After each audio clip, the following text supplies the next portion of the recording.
우리 방송 청취자 여러분 안녕하십니까? 브라보 마이 라이프 고선미 인사드립니다.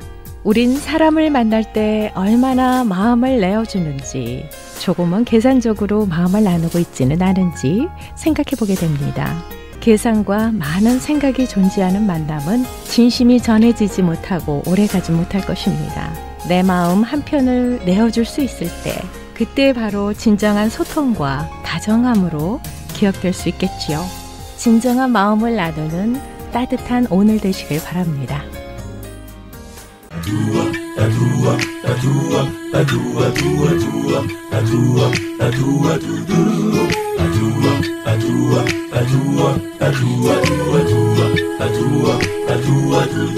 브라보 마이 라이프 함께하고 계십니다. 이 시간은 서울 메디컬 그룹 단독 제공입니다.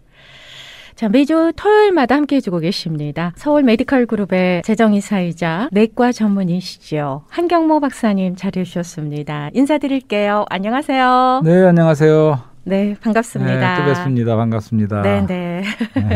이 시간을 기다려주시는 분들 많아졌습니다. 아유, 얼마나 감사합니다. 감사한지 모르겠어요. 예. 자, 오늘 주제가 또 궁금해요. 오늘은 파리요? 예, 프랑스 파리. 예, 빛의 아하. 도시인 파리로의 여행을 떠나보겠습니다. 와, 멋지네요. 프랑스 파리. 와, 예. 누구나 다 가보고 싶어 하지 않나요? 네, 아마도 저도 가보고 싶은 예. 그 관광 코스 중에 넘버 1이나 2 정도는 될 거예요. 맞습니다. 예. 저도 너무너무 가보고 싶거든요. 기회가 오겠죠? 예, 꼭 네. 가봐야 되는 거라 정말. 어떤 점이 가장 좋으셨나요? 예, 뭐 파리에 대해서 좋은 점이 너무 많지요. 네.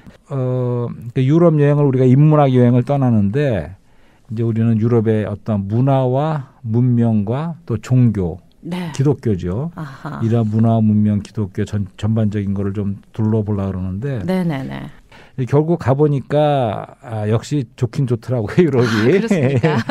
그런데 이제 그런 말 있잖아요. 왜 손님이 찾아오면 손님이 와서 반갑고, 그러다가 이제 며칠 묵다가 가면 가서 더 반갑고 이런 말이 있어요. 아쉬운 게 아니라 반갑다고요? 네네. 그런 말이 있듯이 유럽 여행도 이제 하고 보니까 미국에 돌아왔을 때 느끼는 그 느낌이 이제 봤기 때문에 이제 환상은 많이 깨졌고 좋긴 좋지만 미국이 참 좋구나. 오, 그렇습니까? 네, 그런 걸 다시 느꼈습니다. 어떤 사실은. 면에서요? 우선은 미국은 굉장히 모든 게 넓고 네. 풍성합니다. 아하. 진짜 물론 유럽에도 잘 사는 나라가 있지만 네네. 그 또 이렇게 뒷골목에 막 빨래가 걸려 있는 또 그런 모습이 있는 것도 있고, 그러니까 전체적으로 미국이 더 잘 사는 나라고 더 부강하고 넓고 네. 풍성해요. 아하. 예, 특히 캘리포니아 우리 정말 날씨도 좋고요. 기후도 좋고 좋은 데입니다. 그래서 그래서 살기 좋죠. 여행으로 뭐 유럽도 가보지만 네, 네. 미국에 와보니까 우선 물자가 그렇게 풍성할 수가 없어요. 아하. 하여튼 뭐 예를 들면 피자를 먹어도 미국 사람들은 막 그냥 네. 한 판씩 사서 먹잖아요. 그렇죠. 유럽에서는 그렇지 않아요. 그럼 어떻게 먹어요? 그러니까 한 피스, 한 주? 한 피스? 한 피스를 사서 그냥 오. 먹고 그러는 거지. 아하. 하여튼 비싼가요? 모든 면에서 비싸죠. 비싸기도 하고 그렇게 많이 먹질 않아요. 그리고 길도 네. 그러니까 독일만이 이제 유일하게 미국 비슷하게 하이웨이가 있고 이렇게 넓고 그러지 다른 모든 나라들은 길도 넓지가 않고 네. 하여튼 이렇게 문명과 이런 모든 것은 미국이 훨씬 발달됐고 풍성한 것을 느낄 수가 있었습니다. 그러니까 살기에는 미국이 좋고 여행하기에는 프랑스가 좋고 그렇게 말할 수 있을 것 같아요. 그렇군요. 그리고 음식도 이제는 각 유럽에서 잘하는 모든 음식이 다 미국에 들어왔거든요. 그러니까 어떻게 보면 캘리포니아 재료도 좋고 음식도 여기가 더 맛있을 수도 있어요. 그 정도로 참 미국이 좋은 나라라는 걸 느껴봤고 네네. 어느 면에서는 좀 컴플렉스가 없어졌습니다. 미국이 더 우월하다 이런. 예. 예, 그렇게 말해놓고 이제 파리를 가는데 제가 처음에 갔을 때는 철이 5월 달이었어요. 네네. 그래서 이제 세느강이라고 유명한 강이 있죠. 세느강을 따라서 네. 그 나무 이름은 모르겠는데 그 아주 그냥 연두색 그 나무들이 그냥 강 따라 계속 있고 네네. 거기 나오는 강한 향기가 이렇게 풍겨오는 이제 그러한 세느강 봄의 세느강이었죠. 네. 그 세느강을 걸어서도 한참을 가봤고 뚝을 따라서 네네. 그다음에 이제 그 강에는 배들이 계속 지나다니는데 이게 교통수단으로 사용하는 거예요. 각 정거장에 내려서 예. 이제 저쪽 끝에 가면 노트르담 사원이 이제 또 마지막 정거장인 것 같아요. 네네. 예, 그 노트르담 사원도 그걸 타서 가봤고, 근데 노트르담 사원은 얼마 전에 불났지 않습니까? 그렇네요. 지붕이 정말. 불타버리고 그랬지 않습니까? 2년 전인가. 네. 네, 그 참 생긴 게 그게 사원인데 아주 어떤가요? 좀 색깔도 독특하고요. 그 천장 색깔이 지붕 색깔이 네. 그 푸른 색깔이 나는 그런 하늘색 비슷하게 나면서 좀 뒷모습이나 볼 쪽이 좀 기괴해요. 아름답기만 느껴지는 게 아니라 네. 좀 섬뜩하다. 느낌이 그렇다는 네, 거죠. 그런 분위기가. 아주 좀 독특한 그런 아하. 건축이죠. 노트르담 사원이. 네.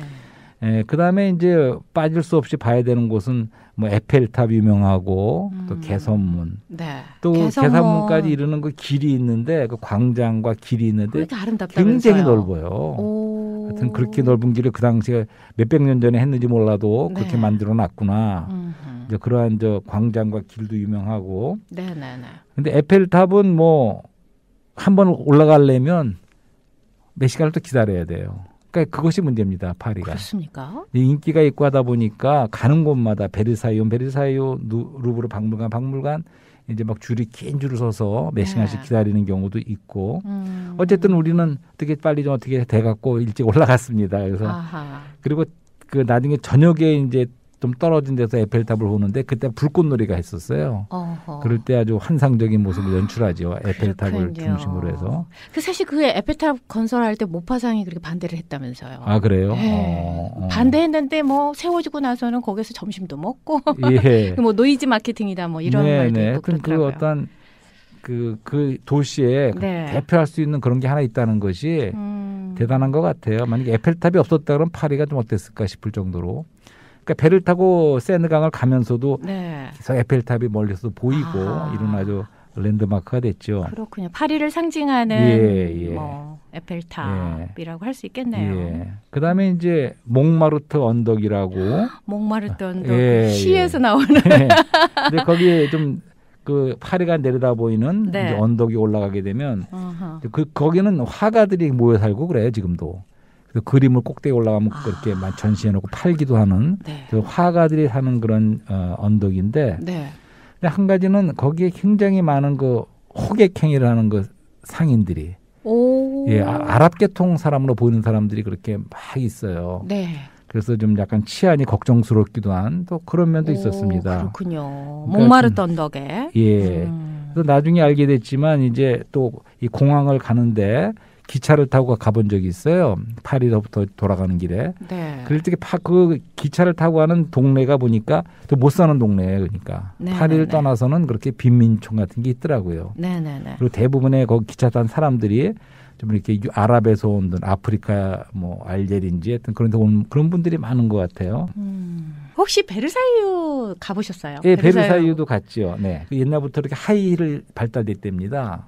옛날부터요. 근데, 그 이유가 뭐냐 그러면 가만히 보니까 그런 옛날 궁전에 화장실이 없어요. 그렇죠. 보니까. 옛날이니까. 그러니까 모르겠어요. 뭐 17세기인지 16세기인지 몰라도 화장실이 없다는 거예요. 그러니까 서서 무슨 용변을 보나 봐요. 서서요? 여자는 앉아서 하겠죠. 아니 모르겠어요. 화장실이 없으니까. 그래서 하이힐은 없다는 얘기예요. 그런 설명도 들어봤습니다. 그렇군요. 노상방뇨인가요? 그러니까 밖에 나가서 뭐 하는 거 몰라도 궁전 안에서도 이제 그렇게 귀족이나 이런 분들은 하이힐이 필요했다 여자분이 그런 얘기를 들어봤고 그렇군요. 또 그런 같은 맥락에서 향수가 발달한 것도 사실은 옛날에는 요새처럼 매일 샤워하는 것도 아니고 향수가 필요했다 이런 얘기를 들어봤어요. 그렇네요. 그러니까 그 무슨 얘기냐면 사실은 그 당시에 아무리 왕이고 왕족이고 귀족이고 해도 어떻게 보면 우리 오늘날의 우리 서민들이 훨씬 더 쾌적하고 좋은 삶을 산다는 걸 말씀드리는 거예요. 그렇죠. 그 옛날에 이렇게 받아내잖아요. 그릇 같은데. 겉으로는 한국말로는 요강이죠, 요강. 그런 식으로 그런 게 그렇죠. 발달이 안 됐었나 봐요. 어쨌든 간에 또 그런 얘기도 들어봤어요. 사실은 그 파리라는 도시가 하수도가 일찌감치 개발이 됐기 때문에 많은 사람들이 모여 살 수 있었다. 대도시로 성장할 수 있다는 거죠. 왜냐하면 그전에 흑사병이라든가 이런 유형 전염병 때문에 그 당시만 해도 뭐 소독제도 없었고 비누도 없는 시절에 많은 사람들이 그 전염병으로 죽을 수 있기 때문에 많이 모여 살지 못했는데 그렇군요. 이제 그 하수도가 개발되면서 파리에서 그 큰 대도시로 성장할 수 있다는 말도 들어봤습니다. 네. 그래서 이제 한 가지는 또 미국 사람하고 비교할 적에 프랑스 사람들이 굉장히 날씬해요. 오, 정말요? 예, 우리 지금 미국 사람들은 정상이 아닙니다. 사실은. 비만인 사람들이 많잖아요. 예, 비만 많죠. 예. 근데 미국도 원래 그랬던 게 아닌 것 같아요. 근데 이제 점점 물자가 풍성해지면서 요새 와서는 그러니까 옛날에 그 나온 걸 보니까 처음에 맥도날드 사이즈가 조그맸고요. 네. 뭐든지 뭐 마시는 것도 조그맣고 다 작았어요. 근데 지금은 그게 커지고 프렌치 프라이랑 그냥 너무 먹을 게 풍성하기 때문에 다들 좀 비만해진 거다. 근데 프랑스는 먹는 음식부터가 네. 가면 굉장히 프랑스 음식이 요리가 좀 기름지지 않습니까? 바다를 많이 사고 그래요. 네. 근데 왜 이 사람들은 그렇게 살이 안 찔까? 그러니까요. 날씬해 다들. 대부분. 네, 그래서 살찐 사람 잘 볼 수가 없어요. 그러니까 어떻게 좀 젊은 사람도 아름답고 그렇죠. 네. 근데 그런 이유가 많이 먹질 않아요. 소식하는군요. 그러니까 많이 먹지 않고 하기 때문에 그렇고, 그러니까 미국은 사실은 너무 풍성하기 때문에 오히려 좀 비정상적으로 국민 전체가 좀 비만에 가까운 네. 그런 것을 느껴볼 수가 있었죠. 네. 그다음에 이제 파리에서 좀 떨어진 곳에는 길베른이라는 아름다운 또 연못이 있는 길베르니, 예, 길베르니 가든이 있습니다. 질베르니, 길베르니 다 맞는 거죠? 예, 맞아. 제가 발음이 정확하지 않아서 네네. 길베르니, 네. 질베르니, 예. 모네라고 아시죠, 모네? 모네 알죠, 화가. 예, 화가 모네. 예. 그 사람이 뭐 인상파, 임프레셔니즘이라나요? 인상파의 네. 아버지라 그래요. 그렇죠. 예, 그 당시에 뭐 모네, 마네 많이 있었죠. 네, 예, 그런 분들 중에 모네라는 분이 상가가 거기 있어요. 그 길베르니 가든에 네. 파리에서 질베르니에 차 타고 얼마 거죠. 가면 나오는 데인데 네, 일부러 네, 한 1년에 50만이 방문한다든가 그래 거기도. 그 모네 가든을 보기 위해서. 예, 거기는 왜 모네 그림 보신 적 있을 거예요 분명히. 그럼요. 달력으로도 많이 나왔습니다. 연꽃, 예. 연꽃 이렇게 있는 그런 아름다운 그 있죠 연못. 예, 자연 바로 그런 거죠. 네, 모습을 담은 그래서 그림들. 그런 곳을 가보니까 똑같아요. 그림하고 똑같은 연못이 있어요 실제로 거기 연꽃이 많이 피어 있는 아름다운 예, 그런 걸 보면서 또 상가도 방문하고. 네. 예, 그런 것도 아주 빠질 수 없는 코스겠죠. 네. 그렇죠. 예, 그리고 다 둘러보셨네요. 예, 그러니까 가야 될 거는 지금 제가 말씀드리는 게 마냥 필수 코스예요. 스킵할 수 없이 다 하는 중요한 것만 그냥 이렇게 조금씩 말씀을 드리는 거죠. 예. 근데 한 가지 또 전체적인 건물에서 느껴지는 거는 그 도시는 건물들이 대부분 똑같이 5층 정도 되는 건물들이 이게 떨어져 있질 않아요. 서로가 맞대 갖고 계속 됩니다. 촘촘히? 네, 촘촘히 그냥. 그러니까 건물과 건물 사이에 떨어진 게 없어요. 뭐 큰 길을 나올 때까지는. 그러면 많이 불편하지 않을까요? 글쎄, 근데 그 이유가 물어보니까 가이드 설명은 이것이 하나의 적으로부터의 공격을 막는 성로로 또 했다는 거예요, 건물이.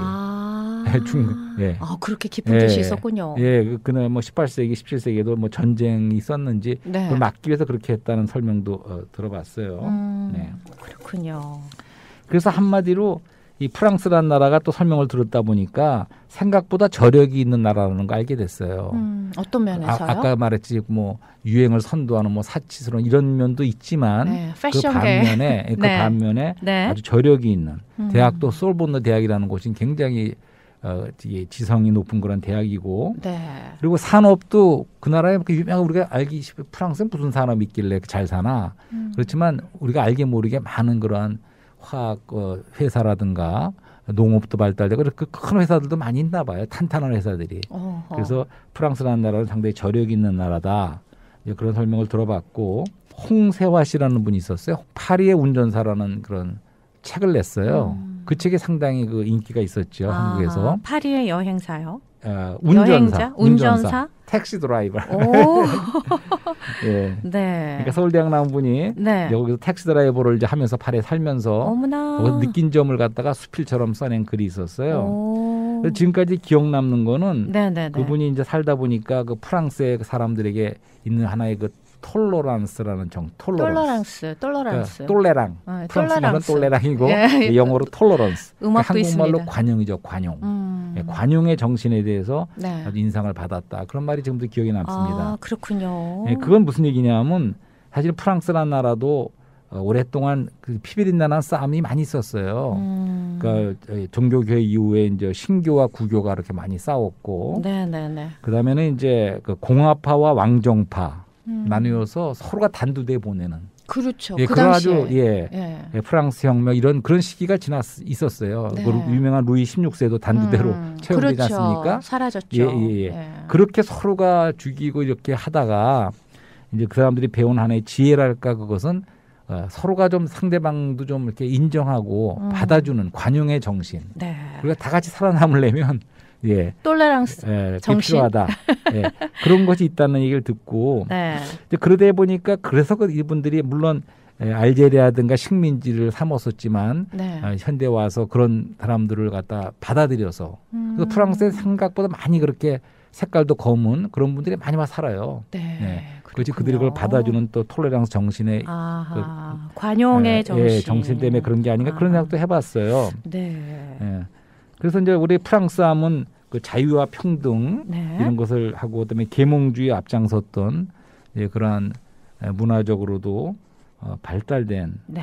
그래서 아마 프랑스를 빛의 도시라고 하지 않는가. 네. 빛의 도시다. 예, 빛의 도시라고 한 이유는 뭐 밤에 그냥 불이 반짝반짝 켜 있어서 빛의 도시가 아니고 자유와 평등의 나라다라는 그러니까 계몽주의를 뜻이군요. 통해 계몽주의 일루미네이트라고 그러는 것 같더라고. 그러니까 우리가 조명하다 빛을 비치다는 그런 뜻이 있거든요. 네네. 그러니까 이제 계몽주의를 통해서 인류의 그 정신사에서 자유와 평등 이런 거에 그런 사상을 상당히 많이 이렇게 빛을 비췄기 때문에 빛의 도시라고 한다고 저는 그렇게 이해를 했습니다. 그렇다면은 박사님께서 항상 이제 이 시간을 통해서 인문학으로 접근한 여행, 뭐 네. 문화, 문명 아까도 말씀해 주셨지만 기독교로는 어떻습니까? 예, 기독교적인 면을 또 좀 말씀드리고 싶은데, 네, 기독교적인 물론 면. 프랑스에 국한된 게 아니고 이렇게 그 유럽을 전부 여행을 하다 보니까 네. 한마디로 후기 기독교 사회가 아닌가 그런 후기 느낌을 기독교 받았어요. 사회요? 네. 그런 말이 있습니다. 후기 기독교 사회. 그러니까 기독교가 다 지나갔어요. 이제는 그 잔재가 네. 정신과 문화와 문명 그런 것만 남은 거죠. 실제 기독교적인 그런 뭐 신앙이 있는지는 모르겠어요. 그런 걸 말씀드리는 겁니다. 그러니까 나라 중에서도 그 유럽을 보니까 이제 그 카톨릭이 열심히 있는 나라들이 있어요. 네, 그러니까 이태리라든가 프랑스도 마찬가지고 그다음에 스페인 이런 나라들이 대표적으로 그다음에 포르투갈, 스페인, 그 남지중해에 가까운 나라들, 프랑스, 그다음에 이태리가 대표적으로 카톨릭 나라죠. 그다음에 나머지는 그 동방 정교라고 있죠. 네. 동방 정교를 믿는 나라들이 러시아라든가 북유럽 많은 나라들이 또 그쪽 그 그리스까지 동방 정교고, 그다음에 우리가 생각보다 많게 차지하는 것이 루터란 교회더라고. 루터란 교회. 루터가 이제 종교 개혁을 하고 나서 네네. 이제 국교가 시작됐죠. 그래서 그렇죠. 독일이 바로 또 루터란 국교를 가고 있고, 그다음에 덴마크라든가 뭐 이쪽 나라 스웨덴 이쪽으로 많은 나라들이 북유럽의 나라들이 루테란교인 걸 알게 됐어요. 네. 그럼 우리는 지금 미국에서나 한국에서 장로교라든가 감리교 이런 우리 개신교에 대해서 많이 익숙한데 그런 나라는 별로 없어요 보니까. 그렇습니까? 예, 그다음에 한 가지 영국은 또 성공회라고 그것도 국교죠. 그렇죠. 영국 국교 성공회. 예. 그런 나라도 있고 그래서 심지어 시작된 뭐 화란과 이런 데 조금 잔재가 있을지 몰라도 영국과 개신교는 그렇게 많지 않은 거를 봤고 그래서 이제 이런 느낌이 있어요. 근데 기독교가 다 지나가고 나서 사실은 거기에 문화와 문명과 종교만 남았다. 그런 뜻이었군요. 예, 그러니까 무슨 얘기냐면 네. 이게 문화하면 전에도 말씀드렸지만 우리 그리스적인 헬라 철학 네. 그 문화가 있죠. 그렇죠. 근데 그런 나라들은 이제 그 약간 그 철학적인 헬라적인 그런 거는 남아 있어 유럽 사람들이 다 갖고 있어요. 네. 하지만 그것만 있지 사실은 기독교적인 거라든가 이런 건 다 지나갔다는 거죠. 그러니까 다양한 문화가 공존하는 나라군요. 그리고 그렇죠. 그러면서 그러니까 우리가 그리스 하면 철학이죠. 네. 로마 하면 우리가 문명이라고 할 수가 있고 그러니까 로마는 저 길과 도시 건설과 법으로 유명한 나라죠. 그러한 로시 문명이 어떠하면 남아 있지만 진짜 그다음에 또 이 종교에 있어서도 그 기독교 정신은 남아 있어요. 그리고 카톨릭에는 기독교 문화가 남아 있어요. 아, 동방정교회 좀 아이러니하네요. 동방정교회 가보니까 예. 기독교의 그 종교 예식은 남아 있더라고요. 어허. 그러니까 동방정교회 이렇게 예배당에 들어가 보면 네. 카테드라에 들어가 보면 막 촛불을 켜놓고 하는 그러한 예식은 뭐 천주교 이상인 것 같아요. 네. 근데 그 천주교의 나라들은 또 문화만 남았습니다. 어떻게 보면. 그러니까 그 천주교적 문화 있지 않습니까? 네네네. 말이라든가 이런 건 그대로 있지만 카톨릭. 진짜 카톨릭적인 또 신앙이 있는 것 같지는 않고. 아하. 그래서 유럽에는 그 카테드라라는 게 성전이라는 게 텅텅 비어 있어요. 대부분 가보면. 그러니까 문명과 문화만 남아 그렇죠. 있는 거네요. 정신도 남았습니다. 정신. 특히 북유럽 같은 나라는 네. 그게 후기 기독교 사회적인 특징이 뭐냐면 그 우리 전에 얘기했지만 기독교의 믿음과 사랑과 소망에 그런 정신이 이미 그들 삶 속에 들어와 있어요. 네. 그렇기 때문에 됐다는 거예요. 더 이상 그런 유럽 나라에 가서 덴마크 이런 나라 가서 예수 그리스도 이런 얘기하면 촌스럽게 되는 거예요. 그러니까 서로의 그 종교를 터치를 안 하는군요. 그렇죠. 그런 것도 있죠. 그럼 이미 다 지나고 잘 알지만 이제는 뭐 말로 하는 게 아니고 자기네 이미 정신과 문화와 생활 속에 이미 다 들어와 있다는 거예요. 그러니까 정신만 있다는 거 내 말씀인 거예요. 기독교 정신은 있지만 참다운 알맹이는 없지 않는가. 그러니까 정작 그리스도는 없고 그런 거죠. 그 정신은 남았어요. 네. 그다음에 그리스도는 없고 그냥 하나의 종교는 남았고 히스토리로. 기독교 종교는 남았어요. 역사로만 그냥 그리스도는 남아있다는 없어졌고 거죠. 예. 그다음에 문화, 어허. 천주교 문화는 남아 있다는 얘기예요. 이제 그런 후기 기독교 사회라는 느낌을 받았고, 네. 그래서 심지어는 그 각 카테드랄마다 텅텅 비어 있고 관광 코스예요.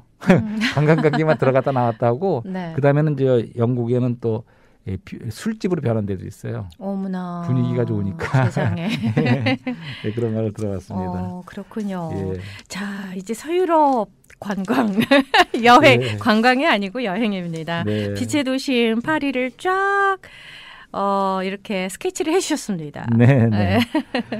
예, 그래서 조금 그렇군요. 이제 오늘의 사실은 제가 띠임으로 잡은 것은 빛입니다. 빛. 예. 빛의 나라다. 예, 파리가 빛의 도시이기 때문에. 네, 빛의 도시다. 근데 이제부터는 또 조금 딴지 작전에 들어갑니다. 왜? 네, 박사님의 특기죠. 네. 특기 딴지 걸기. 예, 왜 파리가 빛의 도시라고 할까? 왜 빛의 거기에 도시라고 대해서 이제 캐션을 하십니까? 붙여보는 겁니다. 예. 그러니까 라스베가스는 죄악 도시라 그래요. 네. 자신들이 스스로 자타가 공인합니다. 어허. 솔직해요, 사실은. 네. 그게. 하지만 파리가 빛의 도시라고 할 적에 그것이 참 빛이라면 그거는 좋은 거죠. 네. 왜 그렇지만 빛의 도시예요? 그러니까 자신들이 이제 그 인류 역사 속에 네. 계몽주의 이런 걸 통해서 참다운 빛을 제시했다고 생각한다고 보는 거죠. 네. 그들의 생각이고요. 예, 그거는. 예. 아니 뭐 서양 사람들이 다 그렇게 생각하지요. 그만큼 아하. 우수하고 그 높은 그 발달된 사상과 뭐가 있습니다, 사실은. 그렇군요. 그런데 불구하고 저는 과연 빛의 도시가하고 퀘션을 붙여보는 것이죠. 네네. 예. 그래서 전에도 한번 말씀드렸는데 그 소크라테스하고 비슷한 시대에 디오게네스라는 그런 철학자가 있었어요. 네. 예, 그분은 환한 대낮에 등불을 들고 다니는 거예요. 왜요? 왜냐하면 너무 어둡다는 거예요, 세상이. 아, 세상이 어둡다. 네. 상징적으로 들고 다니신다는 그렇죠. 거군요. 네. 그러니까 태양빛이 밝은 낮이 참 빛이 아니라는 걸 말해주는 거예요. 그러니까 여기서 어둡고 철학자답습니다. 하다는 얘기는 뭐가 어둡다는 얘기냐 하면 음. 뭐 사물이 안 보인다는 그런 말이 아니고 내가 누구인가를 모른다는 거예요, 우선은. 그래서 그 당시에 소크라테스도 그런 말을 하지 않습니까? 너 자신을 알라. 네. 근데 우리가 진짜 내가 누군지 아냐 이거죠. 네. 그리고 내가 어디서 왔으면 어디로 가는지 길을 못 찾고 그것이 바로 어둡다는 거죠. 디오게네스가 말하고 싶은 것은 이제 그런 문제였죠. 그래서 우리가 빛하 그러면 의학에서도 진단과 치료에 다 사용됩니다. 빛이. 예, 방사선이라는 게 빛이거든요. 엑스레이. 엑스레이 방사선. 그래서 엑스레이 방사선을 비칠 적에 비로소 진단이 나오는 거죠. 그렇죠. 그냥 봐서는 모르죠. 네네. 그다음에 이제 우리가 진단 치료, 네. 방사선 치료라는 게 있지 않습니까? 방사선 치료. 네. 빛으로도 치료도 하고 진단도 하는 것이고. 이제 예를 들어서 이 어떤 이런 방 안에 먼지가 이렇게 많은지 몰랐다가 빛이 쫙 비치면 너무나 그 먼지가 많은 거를 발견하는 수가 있지 않습니까? 네, 그런 정도로 빛이 우리가 어떠함을 드러내고 합당한 진단을 한다는 거죠. 네. 그리고 성경 말씀에도 치료하는 광선이라는 말씀이 있습니다. 네. 그러니까 빛은 진단도 하고 치료도 한다. 이런 말씀을 드려보는 거죠. 네. 참다운 빛을 우리가 발견할 수 있을 적에 이러한 데서 우리가 구원을 받을 수 있기 때문에. 네. 그래서 이제 그런 의미에서 파리가 진짜 빛의 도시라면 그건 좋은 거죠. 근데 우리 인류의 근본적인 문제, 아까 말씀드렸던 그런 죄와 사망. 그러니까 죄는 사망을 가져왔고 사망은 어둠을 가져옵니다. 네. 어둠은 거짓을 가져오고 거짓은 분뇨를 가져오죠. 이게 연쇄적인 거예요. 네, 그래서 여러 번 말씀드렸는데 제가 9/11 사건에서 그런 인상을 받았어요. 그 월드 트레이드 센터 건물이 대적의 공격을 받게 되니까 무슨 불이 나가더라고요. 척척척 꺼지면서 어둠이 찾아와요. 그렇죠. 그러면서 그 무너져 내리면서 사망과 흩어짐이 왔다고요. 붕괴가 된 거죠. 그렇죠. 이것은 마치 어떤 그림을 보여주는 것 같아요. 우리 인류가 그런 상태라는 거죠. 네. 어떤 죄가 왔기 때문에 사망이 왔고 사망이 와서 어둠이 왔다는 거죠. 근데 이것이 성경의 정확한 진단이에요. 네. 그러니까 진단은 굉장히 부정적입니다. 아까도 말씀드렸지만 빛이 우리를 합당하게 내가 누군지 내가 어떠한 숙명과 어떤 인간 조건을 갖고 있는지를 진단해 주는 것은 그런 참다운 빛만이 전달해 줄 수가 있죠. 네. 그리고 또 치료도 역시 빛으로 하는 거기 때문에 그래서 우리가 참다운 빛을 좀 찾기 위해서 이런 말씀을 드려봤습니다. 고맙습니다. 오늘도 굉장히 심오한 진리를 말씀해 주셨어요. 가슴에 왜 이렇게 뜨겁게 터치가 되는지 모르겠습니다. 이 빛이라는 거, 그러니까 우리가 빛의 사람이 되어야 된다는 말씀이신 거잖아요. 그렇죠. 빛을 좀 받아야죠. 그렇네요. 정말 빛의 사람, 빛을 받을 수 있는 겸손한 사람이 되고 싶습니다. 자, 오늘 정말 이 파리 여행 잘했고요. 정말 즐거운 시간이었습니다. 함께해 주셔서 고맙습니다. 네, 감사합니다.